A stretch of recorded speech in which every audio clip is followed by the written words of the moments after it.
Hello, welcome all. Tonight we have a very special show. We're going to be speaking to a variety of characters who serve as direct foils to a protagonist. For those in the audience that don't know, a foil is a character that serves to highlight contrasting qualities or incite changes in a main character. Introducing our first foil, the mother of Akai Baker and scientific genius, Dr. Josephine Baker. Hi. Thank you. Dr. Baker, what a very special guest. Thanks for coming to the show tonight. Thank you for having me. It's a pleasure to come on and talk about my life and my accomplishments. Talk about your life? No. We're here to talk about you and Akai. Specifically, how your juxtaposing world beliefs reflect how you failed as a mother. You stopped being a scientist when you became a mother. Oh, my mistake. I thought I'd be able to talk about my scientific achievement and contribution to the world. You contributed Akai to this world. Arguably, Akai is a scientific achievement. I brought him back from the dead. I wasn't just his mother, I basically played God. Dr. Josephine Baker, a very humble woman. Anyways, do you feel like you failed as a mother because Akai has such an innocent, positive view of society? Failed? Well, I failed to protect my son from being murdered by that cop. I failed to create a better world for him. But I certainly did not fail him in terms of his views on the world. I wanted to burn the world to the ground for what they did. They neglected me. They pushed me down just because I wasn't their perfect idea of what a genius should be. Then they had the audacity to take my precious baby boy from me. If anyone failed Kai, it is you people, and your system built on hate. Akai's views may be the only thing that can save you from yourselves. My view of the world pushed him to stop me from destroying everything. You owe him your lives. Bit dramatic there, aren't we? If it were your child being scrutinized, wouldn't you be a bit dramatic? Scrutinized? My kids would never be scrutinized. I'm an excellent parent. It's nothing to do with how I parented my son. It's a systematic issue. But anyways, did you have another question for me, or are you just going to keep criticizing me as a mother? Plenty of time for that later. Why did you not prepare Akai properly for the world? Well, I did my best being a single mother. The system isn't geared towards single parents, especially mothers, and especially those of color. I had to fight against that system on top of raising Akai alone. His father left us. I was out of work. I couldn't do everything. I'm not Wonder Woman. So we're just supposed to bail you out then? It's not our fault you were single and unemployed. Besides, the system isn't that rigged. Not that rigged. Not that rigged? So my boss throwing me out of a program that I helped build just for being pregnant wasn't rigged. My husband choosing his career over his family, leaving us on our own, wasn't rigged. When I was a little girl, being forced to retake tests on suspicion of cheating wasn't rigged. When my baby boy was murdered just for walking home from a baseball game because some woman thought he had a gun and the cop didn't care to look before he shot, wasn't that rigged? I fought my entire life against this system that aims only to put me down. I wanted to burn it to the ground for what it put me and my boy through. And you know what? If it wasn't for the fact that I was a good mother, I would have too. I didn't want my boy to see me like that. I didn't want to erase the years I spent building that relationship with him, bringing him back from the dead even. It would have gone away in an instant. Mothers are weighed on a broken scale. His father abandoned us, then comes back one day and all is forgiven. I tried to tear down the system that murdered my son and left me unemployed, and suddenly I'm irrational and crazy? How's that for not that rigged? Okay, I'm hearing a lot of anger there. Akai went through all that too. Arguably, he got it worse. I mean, he was murdered. Why does he not have any of this anger while you're consumed by it? You really want to know the reason why Akai doesn't carry this all-consuming anger? Because I was a good mother. I protected him and took it all into myself. I was a good mother. He didn't get to see the ugliest parts of the world unless I wanted him to. I was a good mother. Don't you think he needed to see that though, so he could be prepared for it? He will see all of it now. I'm no longer there to be his shield. He's prepared to be who he is. Going back to your first question, I guess, yes, I did fail. You fail either way. Either you protect them too much, or you show them too much too soon. There's no winning as a mother in this world. I guess everything is simpler in retrospect. Thanks for coming on the show. Give it up for Dr. Josephine Baker, everyone.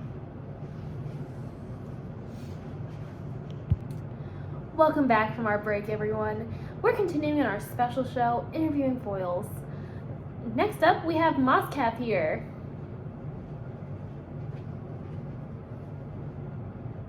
How are you feeling today, Moscap? Tired? Can I get you a glass of water? I am a robot.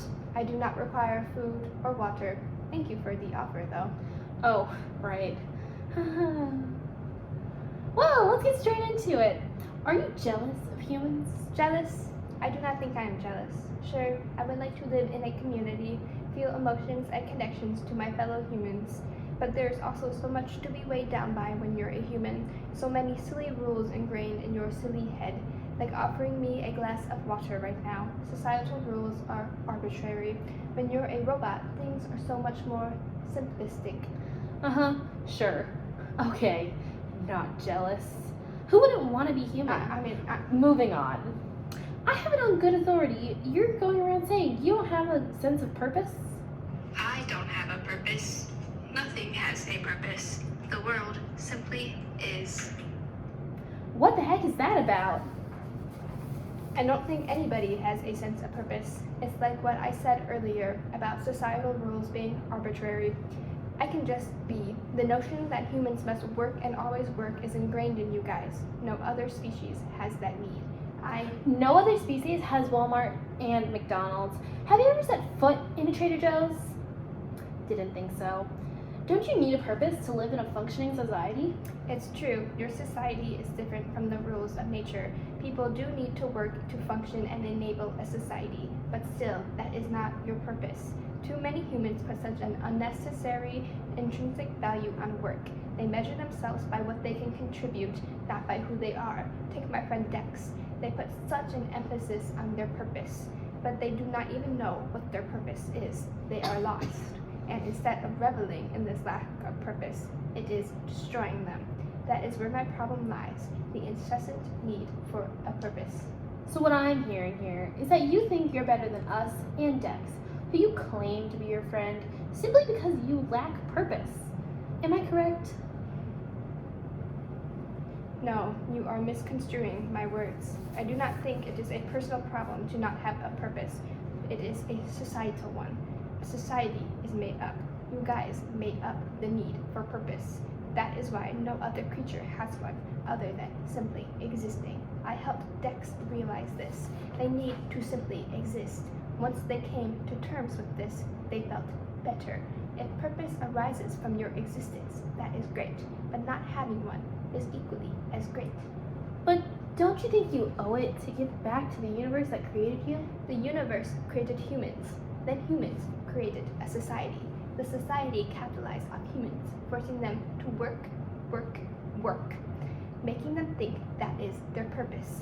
The humans' labor created me or my parts. I explained this to Dex.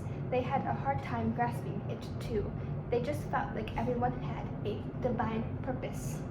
But what is that purpose they believe in? Work. That is the capitalism speaking. The centuries of molding and conditioning to make humans measure their lives in terms of productivity. If they aren't constantly doing something, they feel lost, meaningless. But us robots never had this conditioning. We came into our conscious, and that was enough. We realized that, and humans respected that. That's why you let us go, right? Why can't you give yourselves the same grace? I fight the fact that you don't need to sign your life away, missing it because of this drive to work. Shouldn't this revelation be a relief? You are more than just prophets. When your purpose is work, you're not repaying the universe for your existence. You're enabling capitalism. Wouldn't living your life to the fullest, existing in the most basic ways, appreciating the fundamentals of nature, be the best way to repay the universe? Isn't that what I'm doing? So what's next for you then? You talk about purposelessness, yet you have a purpose currently. You're to document what the humans need from robots and report back. Is this interfering with your purpose of existing? That is not my purpose. That is just something I am doing. The difference is the lack of direness and importance I am placing on it. I will not measure my worth in terms of success at this endeavor. Alright then. Not a purpose, a quest, a task more like it. What do you think made Dex okay with giving up finding their purpose for the time being to help you with your task? They did not give up their purpose for the time being. I help them realize that purpose is nothing but a construct, an eternal belief. If they are simply existing for the time being, that is enough. Anything additional they do is because they want to, not because they feel like they need to. Once you let go and embrace this, the sense of existence will be enough. Any intrinsic motivation that follows will transcend. Just because you don't have a purpose doesn't mean you won't do stuff. You'll just enjoy the things that you do more because you don't have to do them. This is what happened to Dex. Once they let go, that sense of lacking they felt disappeared. The weight of the world was off their chest. Once they weren't chasing anything anymore, they could just appreciate being. Wow. Some wise words from a wild-built robot. Thanks for giving us your time, Moscap. Let's give it up for Moscap.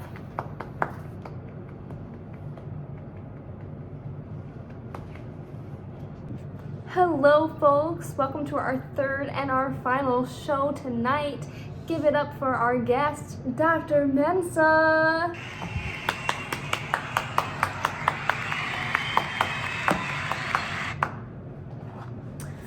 Hi there. Thank you for having me on the show. Why exactly am I on the show? I mean, I know this program is about foils to protagonists, but I don't see how I'm a foil to the tech unit. Of course you're a foil to Murderbot. You presented Murderbot with a vision of a life void of true independence. This offer is what made it realize it didn't want to live under anyone's control anymore. Also, if you didn't buy it, it may have stayed with the company. Who knows what could have happened to it then? It could have been dismantled, scraped, or wiped clean. I gave tech unit, Murderbot, a chance to have a good life under my supervision in my province. It would have been free to do what it wanted and go where it wanted. Why wouldn't it want that life? Murderbot wouldn't have been free though. That's the point. That's all it wanted. You made it realize exactly how much it wanted that. You were its friend. It liked you, but it liked independence more. How much can one be independent when subjected to supervision? It's never lived without supervision, though. Obviously, it's not safe for everyone to let it roam free, even if it's sentient now. I was giving it its best chance at a good life, with a good amount of freedom. Like, our independence could have been negotiated, but what was I to do? Say, hey, you're a full citizen with full rights immediately after it being released from the control of the company? That wouldn't have been safe for anyone. My hands were tied. It would have been treated as an equal, though. That's what I don't understand. Why would it go into the dangerous world where it would be treated as a lesser being? So, it's saving you and your crews behind didn't warrant it any trust. Doesn't the very fact that it's a sentient and half-human mean that it should have autonomy? Also, being treated as equal isn't the same thing as actually being equal. That is a blurred line. Treatment is so subjective. I thought Murderbot, and I had a bond. When we took out that exploration crew that was trying to kill us, I thought we connected in a way. We understood each other. That's what made it comfortable to leave. You showed it that it has a capability to connect with other humans. You showed it that it's more than just a computer, a murder machine, if you will. I guess I'm worried about Murderbot, though. In my province, it would have had the space to grow and eventually leave when it felt more comfortable controlling itself. It could have been a temporary arrangement. But did you ask its opinions on being bought, or if it even wanted to go with you? A gilded cage is still a cage. An illusion of choice is no choice at all.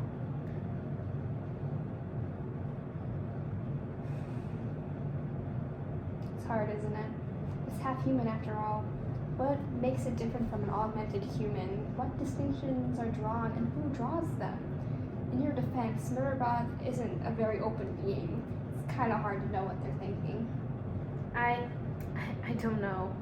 I guess I should have talked to it before just assuming it wanted to come with us. Wherever it is, I hope it is doing okay and that we cross paths one day in the future. That's a nice sentiment. How did it feel when it left? I guess I felt betrayed in a way. Like, we all went through so much together and it left without a goodbye.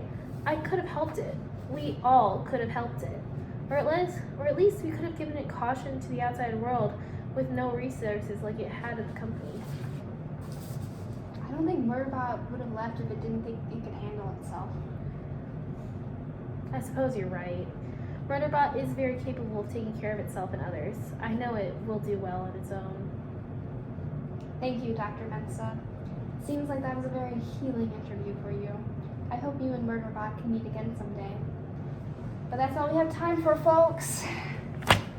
Thank you for watching this special show where we talked about foils to protagonists. We hope you have a fantastic night, and then we'll see you at the next one.